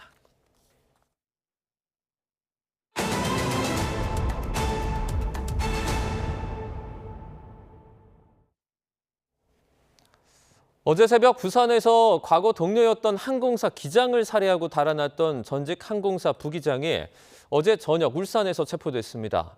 피의자는 3년 전부터 기장 4명을 살해하려고 계획했다고 말하기도 했습니다. 경찰은 정신질환 여부 조사와 함께 사이코패스 검사도 검토하고 있습니다. 취재기자 연결해서 자세하게 알아보겠습니다. 김종호 기자. 네, 부산입니다. 이 피의자가 전 직장 동료들을 살해하려고 했던 이유가 있습니까? 경찰은 이번 사건이 직장 생활 중 갈등 때문에 벌어진 일로 판단하면서도 정확한 동기는 파악 중이라고 밝혔습니다. 앞서 피의자 A씨는 부산으로 압송돼 경찰서에 들어가는 과정에서 3년 전부터 범행을 계획했다고 말했는데요. 대상은 모두 4명으로 모두 전 직장 동료인 항공사 기장입니다. A씨는 그제 새벽 첫 범행에 나서 경기 고양시 일산에서 첫 번째 피해자 목을 조르다가 달아났습니다. 하루 뒤인 어제 새벽에는 부산에서 두 번째 피해자에게 흉기를 휘둘러 숨지게 했습니다. 곧바로 A씨는 세 번째 범행 대상에게 접근하려고 경남 창원으로 이동했습니다. 하지만 신변 보호 조치가 이뤄지자 범행이 어려울 거로 판단해 울산으로 달아났습니다. 네 번째 피해자가 울산에 있는 건 아니고 수사망을 피하기 위한 거라는 게 경찰 설명입니다. 경찰은 추적 끝에 울산 모텔에 숨어있던 A씨를 어제 저녁 체포해 부산진경찰서로 압송해 조사 중입니다. 체포 과정에서는 가방에 가지고 있던 흉기가 발견되기도 했습니다. 그러면 앞으로 수사는 어떻게 진행됩니까? 범행 동기를 찾는 데 초점이 맞춰집니다. A씨는 범행 동기를 묻는 취재진에게 부당한 기득권에 억울하게 인생이 파멸됐기 때문에 할 일을 했다고 주장하기도 했습니다. 여기에 대해서 경찰은 정황을 파악하면서도 A씨의 정신질환 여부도 조사할 예정입니다. 또 범죄 분석가를 투입하는 사이코패스 검사까지 적극적으로 검토 중입니다. 경찰은 범행 경위 등을 조사해서 이르면 오늘 구속영장을 신청할 예정입니다. A씨는 어제 새벽 5시 반쯤 부산 부산진구 아파트에서 동료였던 50대 항공사 기장을 흉기로 여러 차례 찔러 숨지게 한 혐의와 이보다 하루 전인 어제 새벽에는 경기 고양시 일산에서 같은 항공사 소속 또 다른 기장을 찾아가 목을 조른 뒤 현장에서 달아난 혐의 등을 받습니다. 지금까지 부산에서 YTN 김종호입니다. 최근 남양주에서 스토킹하던 여성을 살해하는 사건이 벌어진 가운데 부실 대응 지적을 받은 경찰이 관계성 범죄 사건을 전수조사하겠다고 밝혔습니다. 구속된 남양주 사건 피의자는 경찰의 범행 동기 등에 대해서 기억나지 않는다고 진술하는 것으로 파악됐는데요. 자세한 내용 취재기자 연결해서 알아보겠습니다. 김희영 기자, 이 경찰청이 남양주에서 발생한 스토킹 살인 사건에 후속 대책을 내놨죠? 네, 경찰청은 오늘 오전 10시 반 지휘부 화상회의를 열고 다음 달 2일까지 경찰이 맡고 있는 스토킹 등 관계성 범죄 사건을 전수조사하겠다고 밝혔습니다. 일단 수사 중인 15,000여 건을 점검한 뒤 보호조치 대상자와 최근 석 달간 2차례 이상 신고된 사건 등을 조사할 계획입니다. 경찰은 또 남양주 사건 가해자가 이미 전자발찌를 차 재범 위험성이 높았지만 격리 등 경찰 대응이 부족했다며 고위험 가해자는 구속과 위치 추적 전자장치 부착, 유치장 유치를 신청하도록 하겠다고 말했습니다. 이와 함께 재발 방지를 위해 실효적인 가해자 격리 방안뿐 아니라 법무부와 전자발찌 대상자 정보를 공유하고 스마트워치에 연동하는 등 관련 제도 보완도 검토할 계획입니다. 네, 이 사건의 피의자 김모 씨는 어제 경찰 조사를 받았다고요? 네, 경찰은 어제 오후 5시간 정도 김 씨가 치료를 받는 병원에서 조사를 진행했습니다. 김 씨는 인적사항 관련 질문에는 정상적으로 답했지만 범행 동기나 경위 등 범행 관련 질문에는 모두 기억이 나지 않는다고 진술한 것으로 파악됐습니다. 경찰은 앞서 김 씨에 대한 신상정보공개 심의위원회 개최도 결정했는데요. 피해의 중대성과 재범 방지, 범죄 예방 효과 등을 고려한 조치로 일정은 비공개로 진행됩니다. 앞서 김 씨는 지난 14일 경기 남양주시 오남읍에서 교제했던 20대 여성을 스토킹하다가 흉기를 휘둘러 살해한 혐의로 체포된 뒤 어제 구속됐습니다. 김 씨가 범행을 앞두고 피해자를 회유하려 한 그 정황도 포착이 됐죠? 네, 김 씨는 범행 전 피해자 지인을 접촉해 피해자를 회유해달라고 한 것으로 YTN 취재 결과 파악됐습니다. 자신에 대한 수사에 불만을 가지고 이를 무마하려 한 것으로 보입니다. 당시 김 씨는 통신 접근을 금지하는 잠정 조치 3호 결정으로 피해자에게 직접 연락할 수 없는 상태였습니다. 경찰은 영장 심사 과정에서도 이 같은 조사 내용을 바탕으로 김 씨가 피해자 가족과 지인까지 위협할 가능성이 있다며 구속 필요성을 강조한 것으로 전해졌습니다. YTN 김영입니다. 음주운전 혐의를 받는 배우 이재룡 씨가 검찰에 송치됐습니다. 음주운전 사실을 숨기려 했다는 이른바 술타기 혐의도 함께 적용됐습니다. 신규혜 기자입니다. 경찰은 배우 이재룡 씨 사건을 검찰에 넘기며 음주운전과 사고 후 미조치, 음주 측정 방해 등 3가지 혐의를 적용했습니다. 이 씨는 지난 6일 밤 11시쯤 서울 삼성동에서 술을 마시고 차를 몰다가 중앙분리대를 들이받고 조치 없이 현장을 벗어난 혐의로 입건됐습니다. 사고 후 3시간 정도 지난 7일 새벽 2시쯤 경찰에 붙잡혔는데 혈중 알코올 농도가 면허 정지 수준이었던 것으로 파악됐습니다. 적발 당시 혐의를 부인했지만 뒤늦게 음주운전을 시인하기도 했습니다. 저의 잘못된 행동으로 많은 분들께 심려를 끼쳐드려서 정말 죄송합니다. 앞으로 있을 법적 절차에도 성실히 잘 따르도록 하겠습니다. 음주운전을 감추려 술을 다시 마시는 이른바 술타기 의혹도 제기됐습니다. 이 씨가 사고 이후 자택에 차를 둔 뒤 인근 식당에서 지인들을 만나 술을 주문했다는 내용이 알려진 겁니다. 경찰은 이 부분도 포함해 수사를 진행했고 이 씨가 사고 이후 술을 더 마신 게 맞다고 판단해 혐의를 추가로 적용했습니다. 이 씨가 음주운전으로 논란이 된 건 지난 2003년과 2019년에 이어 이번이 3번째입니다. YTN 신기입니다. 정부는 오는 21일 서울 광화문에서 열리는 방탄소년단 공연을 앞두고 대테러 안전활동을 강화하기 위해 내일부터 서울 종로, 중구 일대 테러 경보를 관심에서 주의로 격상한다고 밝혔습니다. 정부는 최근 불안정한 국제 정세를 고려할 때 대규모 인파가 몰리는 행사에 테러 위협 가능성을 배제할 수 없다고 보고 선제적인 대비 태세를 갖추기로 했다고 설명했습니다. BTS 컴백 공연에 대규모 인파가 몰릴 것으로 예상되면서 인근 지하철 출입구가 폐쇄되고 버스도 우회 운행합니다. 우선 행사 당일 오후에 경찰의 도로 통제에 맞춰서 지하철 5호선 광화문역과 1, 2호선 시청역, 3호선 경복궁역은 선제적으로 무정차 통과하고 역사 출입구도 폐쇄합니다. 시내버스는 공연 전날인 20일 밤 9시에 세종대로를 시작으로 사직로와 세운안로를 경유하는 51개 노선을 우회 운행하고 행사 당일 광화문역 중앙버스 전용차로 정류장은 무정차 통과합니다. 행사가 끝나면 관람객의 원활한 귀가를 위해서 밤 9시부터 지하철 2, 3, 5호선에 임시 열차를 넉 대씩 투입해 평소 대비 24차례 운행을 늘리기로 했습니다. 이번에는 정치권 상황 알아보겠습니다. 더불어민주당 정청래 대표가 오늘 김어준 씨 유튜브 방송에 출연해서 당정청이 합의한 검찰개혁 법안을 설명했습니다. 오세훈 서울시장 등판으로 한숨을 돌린 국민의힘은 이번엔 텃밭인 대구시장 공천 문제를 두고 내전 양상입니다. 국회 취재기자 연결해 보겠습니다. 부장원 기자. 네, 국회입니다. 네. 당정청이 검찰 개편 협의안을 내놓으면서 일단 갈등은 일단락 지었는데 지금 미묘한 신경전은 계속되고 있다고요?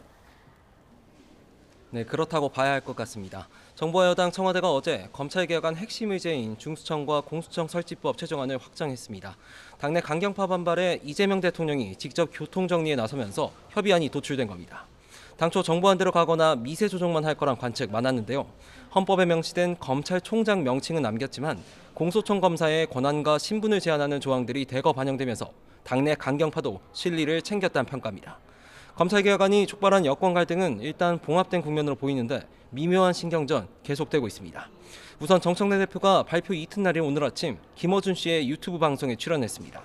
수사관과 검사의 협력관계를 규정한 중수처법 45조는 청와대가 통편집을 제안했다며 대통령의 검찰개혁 의지와 결단 덕분에 마침표를 찍게 됐다고 공을 돌렸습니다. 또 2심 정심, 그러니까 대통령의 뜻이 자신의 뜻과 같았다면서 청와대와 직접 소통하며 원활하게 합의안을 이끌어냈음을 강조했습니다. 들어보겠습니다. 불필요한 여러 경로를 거치지 말고 이렇게 직접 머리를 맞대고 수기를 하니까 빠르고 좋은 결론이 나오지 않습니까? 한 줄 한 줄 그으면서 토론하면서 개인적으로는 그때 재밌었어요.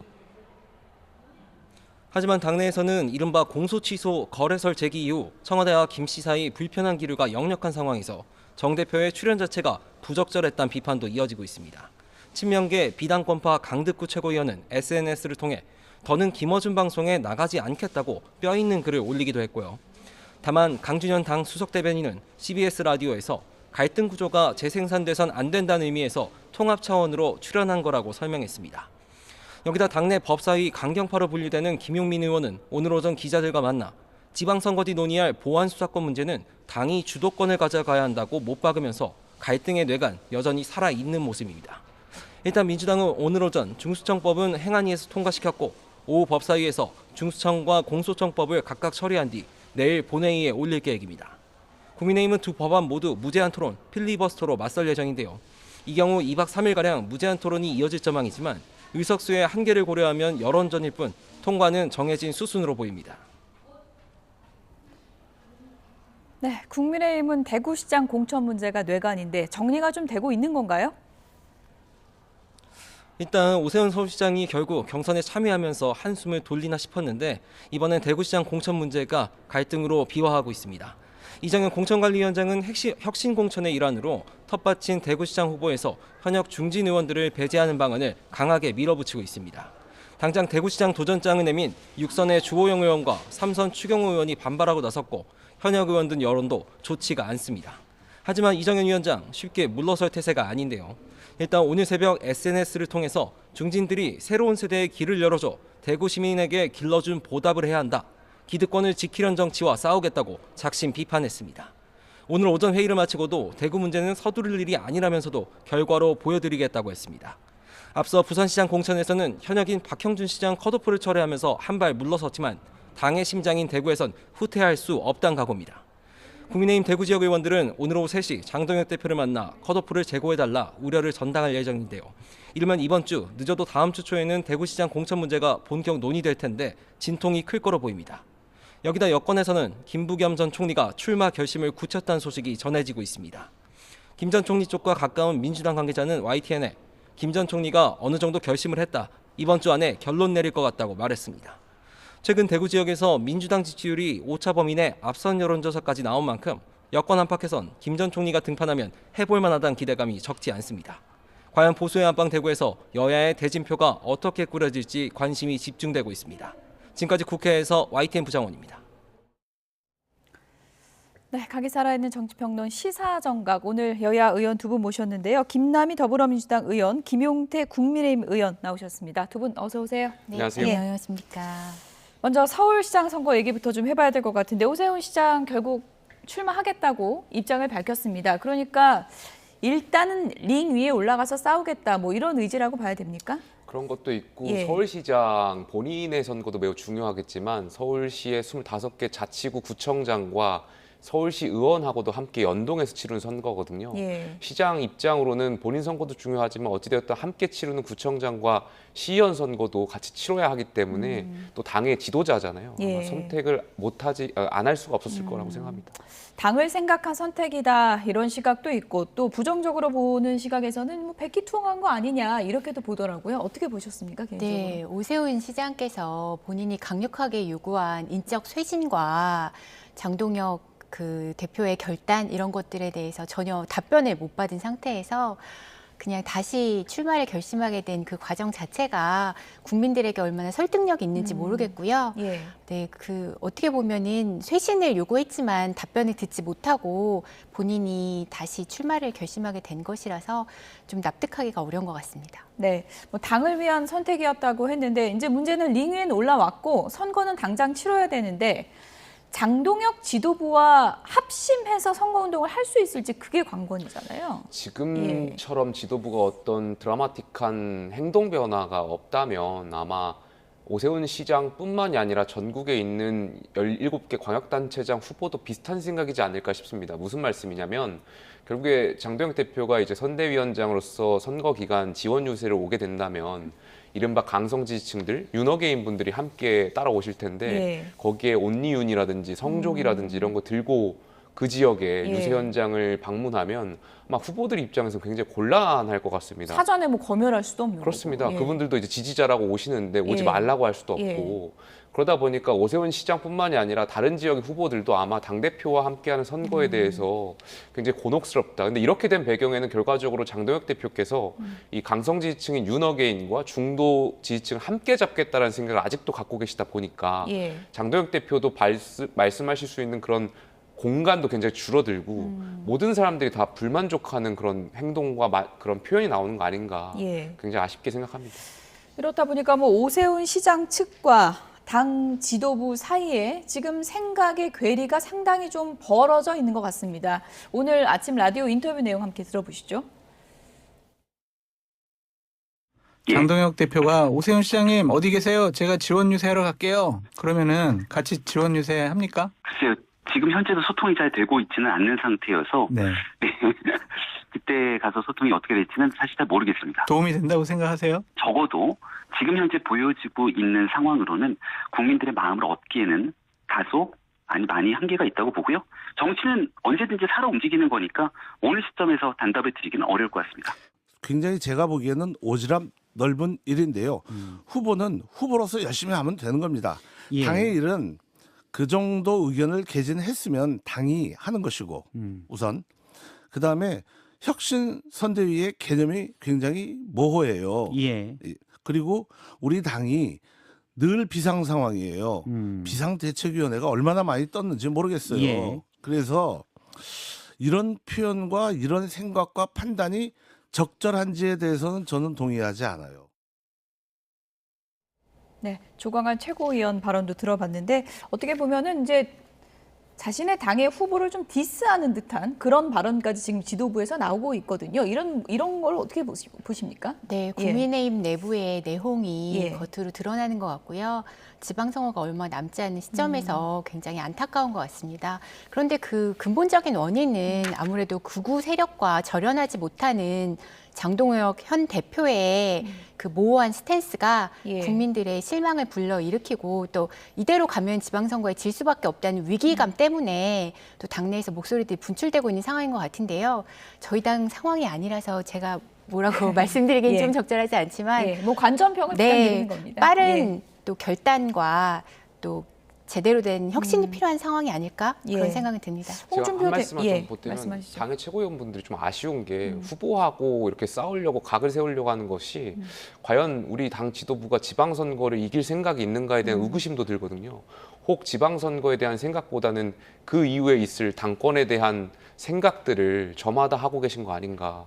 그렇지 않고서는 어떻게 지방선거에 국민의 선택을 받으려고 나오는 후보를 향해서 당 지도부가 이렇게 공격하는 것은 저는 좀 개인적으로 의구심이 좀 있습니다. 저도 인터뷰 내용을 좀 쭉 보면서 좀 당혹스럽기도 했는데 오세훈 시장이 시장하는 동안 한 게 뭐냐 뭐 이런 말까지 당 지도부에서 하더라고요. 그렇습니다. 그런 것들이 속내가 어떤 건가요? 떨어뜨리길 바라는 거예요? 어떤 거예요? 그것까지 제가 잘 모르겠습니다만 어찌되었던 지방선거 이후에 결과적으로 전당대회가 있을 가능성이 매우 농후하고 그때 아마 이 강성 지지층들을 기반으로 해서 다시 당권을 잡으려는 생각들을 당 지도부에서 하는 거 아닌가. 그러다 보니까 지방선거 앞두고 우리 당의 메시지가 국민의 상식과 조금 결여된 것들이 나오는 거 아닌가 생각을 좀 합니다. 김용태 의원님께 이거 짧게 좀 여쭤보면 어쨌든 오세훈 시장이 내가 링 위에 올라갈 테니까 당은 바뀌어라, 혁신해라 이렇게 주문한 거잖아요. 혁신위원장이 곧 발표되고 뭐 이럴 분위기는 당내 없는 건가요? 지금 상황으로서는 아마 혁신선대위원장에 대해서 당대표가 받아들일 가능성이 매우 낮다라는 것을 당 대변인 통해서 좀 듣고 있는 것 같고요. 실질적으로 혁신선대위라는 것이 현실적으로 당대표가 이선 후퇴하고 새로운 좀 소구력 있는 인물 그리고 그동안 장동혁 대표와 생각이나 메시지가 달랐던 분을 모시는 것이기 때문에 당대표나 당 지도부가 받아들이기 어렵다라는 생각이 있는 것 같습니다. 민주당은 어떻습니까? 지금 뭐 서울시장 선거 분위기가 이렇다 보니까 이번이 기회다 뭐 이런 분위기가 당내에서 좀 많이 결집되고 있다 이런 얘기도 들리던데요. 네, 저희 입장에서는 뭐 이런 그 국민의힘의 갈등은 그렇게 뭐 안타깝긴 하지만 또 저희에게는 어떻게 보면 호소 소식일 수도 있는 면이 분명히 있고요.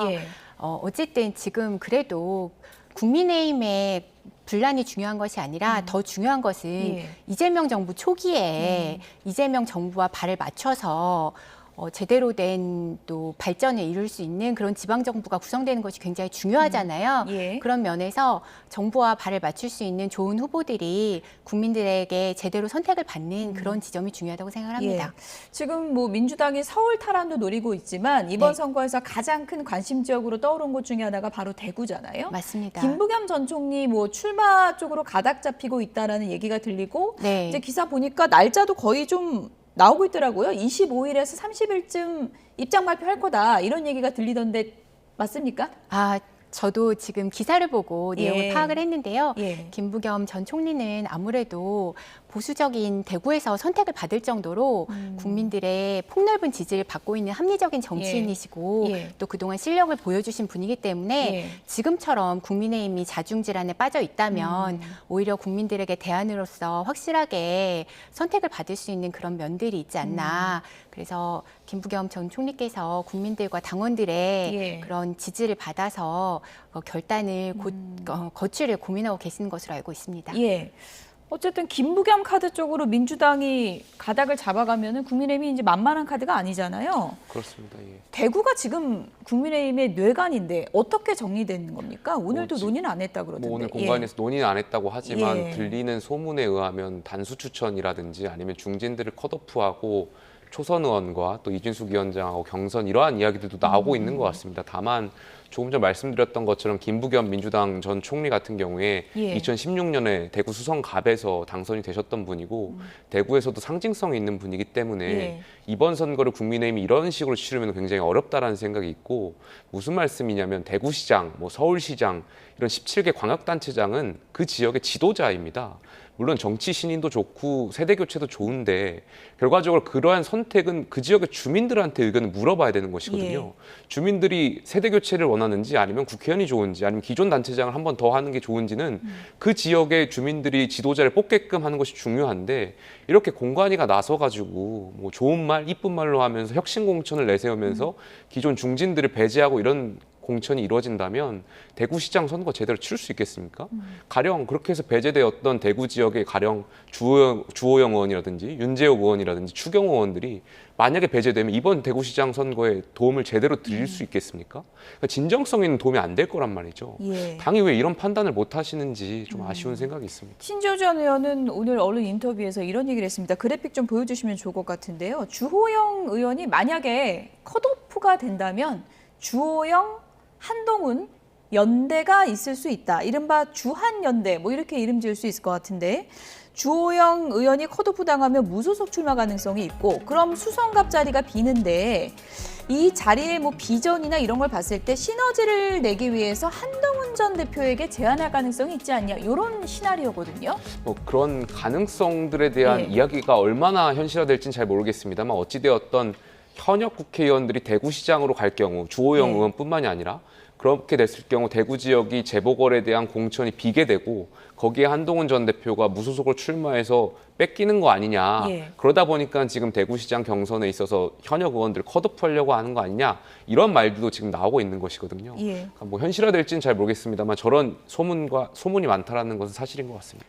민주당에서는 지방선거 앞두고 이제 검찰 개혁이 상당히 좀 중요한 이슈였는데 이 수정안이 이제 당정청 합의가 됐다라고 이제 정청래 대표가 발표를 했고 이재명 대표도 이에 대해서 환영을 했습니다. 관련해서 내용을 먼저 좀 듣고 오겠습니다. 정청래 대표가 그 발표했어요? 검찰 개혁 관련. 네, 9시 발표를 했습니다. 그러면 이제 다 된 거예요? 검찰 개혁이라고 하는 게 어쨌든 우리 국민들의 관심도 높고 또 국정과제 주요 과제 아닙니까? 근데 그 핵심은 수사와 기소를 분리한다. 중수청을 만들고 경찰의 역할을 확대해서 수사는 수사기관이 한다. 검찰은 수사하지 않는다. 어쨌든 관여의 소지도 최소화하고 관여의 소지도 없애고 오해의 소지도 아예 없애고 이렇게 명확하게 하면 좋겠는데 이 과정에서 과정 관리가 조금 그런 것 같아요. 불필요한 여러 경로를 거치지 말고 이렇게 직접 머리를 맞대고 수기를 하니까 빠르고 좋은 결론이 나오지 않습니까? 한 줄 한 줄 그으면서 토론하면서 개인적으로는 그때 재밌었어요. 네, 뭐 한때는 명청 갈등 뭐 그런 얘기도 있었지만 대통령과 머리를 맞대고 이렇게 한 줄 한 줄 그어가면서 이제 합의를 했다. 그런 과정을 정청래 대표가 얘기를 했는데 좀 분위기가 이번에 좀 많이 좋아졌다. 이렇게 해석해도 되겠습니까? 네, 검찰 개혁이 아무래도 예. 국민들의 관심사이니만큼 또 당정청이 머리를 맞대고 협의를 해서 합리적인 해결책을 끌어내기 위해서 노력한 과정이 의미 있었다고 생각을 하고요. 예. 네, 그래서 어쨌든 오늘 잘 마무리가 돼서 곧 통과가 될 수 있을 것이라고 생각합니다. 이번에 뭐 좀 정청래 대표의 리더십이 좀 발휘되는 기회였다. 뭐 이렇게 해석을 해도 되겠습니까? 근데 그 여러 가지 면에서 좀 집권 여당으로서는 굳이 보이지 않아도 될 여러 갈등들을 외부적으로 표출했다는 점에서는 좀 예. 아쉬움이 있는 것 같고요. 좀 소란이 있었다. 네, 예. 그럼에도 불구하고 예. 어쨌든 합리적인 해결책을 도출하기 위해서 함께 노력을 해서 결론을 도달하게 된 것은 의미 있는 성과라고 생각합니다. 네, 뭐 의원들 개인이 그 매기는 점수는 뭐 좀 다르겠지만 정청래 대표가 근데 이 얘기를 또 김어준 씨 유튜브 가서 했어요. 저는 예.